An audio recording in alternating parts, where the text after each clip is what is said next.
गजा मारण्याच्या टोळीशी संबंधित असलेल्या 2 गुन्हेगारांना अटक केली असून त्यांच्याकडील देशी बनावटीची पिस्तूल आणि कारतुसे असा 1,55,000 रुपयांचा ऐवज जप्त करण्यात आला आहे।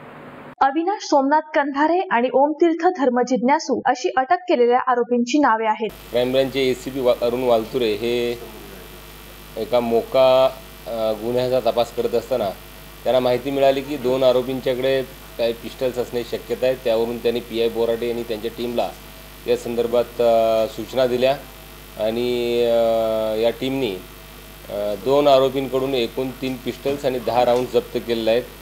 त्याच्यामध्ये अविनाश सोमनाथ कंधारे वय 26 याच्याकडे 2 पिस्टल्स सापडले, देशी बनावटीचे बेकायदेशीर पिस्टल्स आणि एकूण 6 राऊंड्स। आणि दुसरा आहे ओम तीर्थराम धर्मजिज्ञासू हा व्यक्ती आहे दुसरा, याच्याकडून 1 पिस्टल्स आणि 4 कारतूस जप्त केलेले आहेत। असा एकूण 1,55,000चा मुद्देमाल या टीमनी जप्त केलेला आहे। या संदर्भात बेकायदेशीर शस्त्र बाळगलं या संदर्भात कोथरूड पोलीस स्टेशन आणि भारती विद्यापीठ पोलीस स्टेशनमध्ये 28 तारखेला गुन्हे दाखल झालेले आहेत।